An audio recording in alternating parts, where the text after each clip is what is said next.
We're here with Emory head coach Jason Zimmerman and student athletes Romin Williams, Matthew Schner, and Nick Stuck after second round game against Wabash here Saturday night here in Atlanta. Coach, just overall thoughts. You know, really tough right at the end there. Just kind of overall thoughts on another excellent Division III game. Yeah, I don't know if I have thoughts about the game as far as like how a good game, right? It was guys competed their tails off, right? Like, and as we knew we would, right? It's not. I mean, that's what we've done all year. That's what we've done for a long time. So we knew we'd compete our tails off. Haven't really had time. When I went in the locker room, I told the guys, like, look, I didn't even meet with the staff. I just want to go in here and be real because I don't know, let's just be real about it, right? It's one of the best years, if not the best years in Emory basketball history, right? Like, I mean, the schedule we played, the way we fought through, the way we got better, it just continues a tradition that these guys now carry over, right? That's really special. We would be remiss to say, like, Wabash is really good, right? They're really good offensively, and when we look back, I'll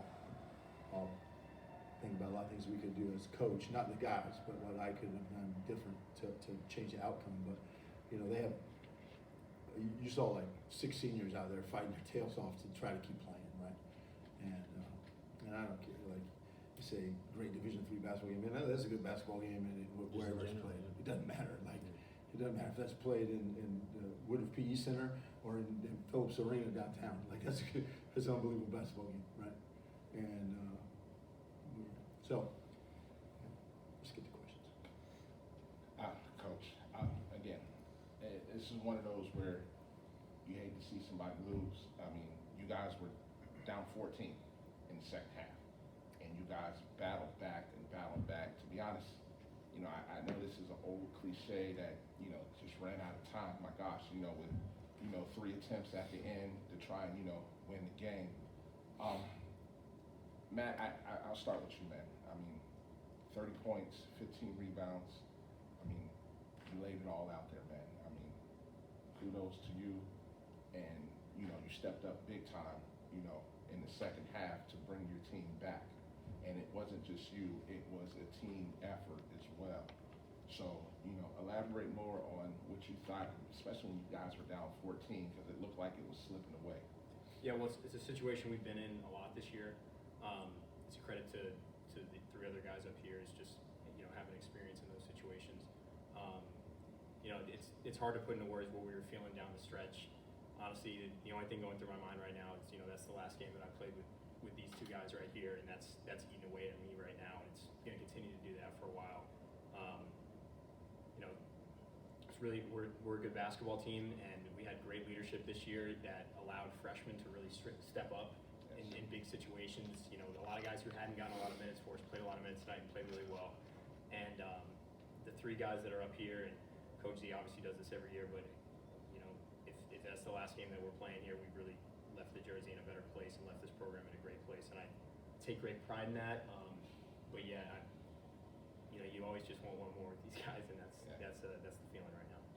Roman, my goodness, man. I mean, just like with the Jones kid for Wabash, it was you as well that brought Emory back into that momentum builder that brought you guys back from 14. What was it that was going through your mind that you felt you had to step up and start putting some buckets in? It seemed like it was that leadership that really started to step up. Yeah, like to that point, I told the team before the game, I said, when we leave this gym tonight, win or lose, we have no regrets coming out of here. We're down 10, 12, 14. We're not about to just lay down. We've been in a situation before, like Matt said, and all that was going through my mind is leaving here with no regrets and leaving it out there on the floor every single play. Obviously, it didn't end in our favor tonight, but I'm very grateful for the career I've had with these 2. And it's tough right now, but that was it for me, just to leave it all on the floor.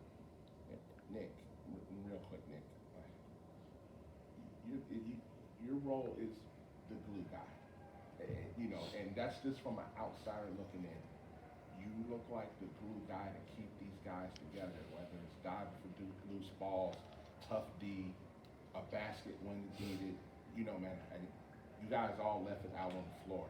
And, you know, what was going through your mind when things were starting to go a little downhill, you know, as you guys fought back? What was going through your mind? Yeah, I think Mac already kind of touched on it. We'd been in that situation before. We had been down and come back, and we were down 19 to Brandeis in the second half and came back.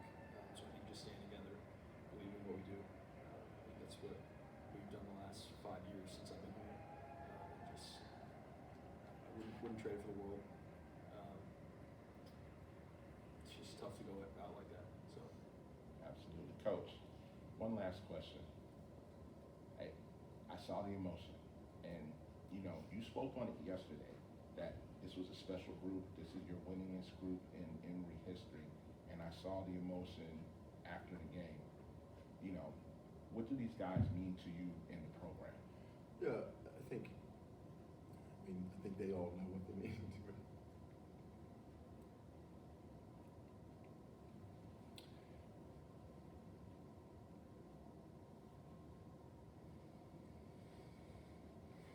As a coach, every year, there's a time, there's an end, and you don't get to coach them anymore. And it never gets easier, right? It never gets like, oh, that was an easy one, right? Oh, I'm glad to be done with that one, right? It just never gets that way, and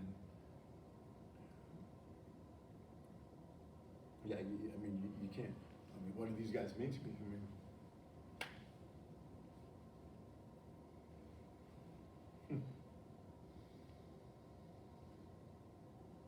They're just like had 10, 15 alums behind the bench, right? And they mean that to them too, right? And that's why it's real special here. We've been really good for a really long time. Like generations of guys, we've been really good. And I'm not talking about winning. Like we've been in 9 tournaments in a row. I think it's the longest active streak in Division III right now. Okay, we've won, these guys can rattle them off, 3 UAA championships in a row. We've won 6 of the last 9. Like, we've been really good here, right? And the most proud thing I am of these guys is how they interact with those alums behind the bench and how those alums care about these guys. And I think you get that when you win, right? And when you go into an NCAA tournament, and it's exciting and it's good. But these guys live a code, trust each other, they care about each other, and they show it, and they're committed to each other. And these guys raised the code this year, right? And to do that, it's really friggin' hard, right? And so what do they mean to me? They're like, my wife Tracy, my daughter Taylor, she couldn't be here today. They're out of town, and I haven't even checked my phone yet. I know they've been, and my son Trevor. That's what they mean to me, right? Like, and coaches say that all the time, but these guys will tell you, like, they're in my house. They know my kids. That's what they mean to me, right? And yeah, so our relationships just changed now, right? Like, we have coach-player relationships. Now my relationship with them just changed, right? And maybe I'll have a beer with you after you graduate, right? Like, our relationships just change, right? They become ambassadors to our program. They don't play anymore, but they become ambassadors to our program. We're just the caretakers of, I'm just the caretaker of their program, is what it is, right? And that's what they mean to me, right? And as I told them in the locker room, I just wish I could coach you for 1 more week, 2 more weeks, whatever it is, right? Thanks, guys. Thank you. That's it. Thanks, appreciate it.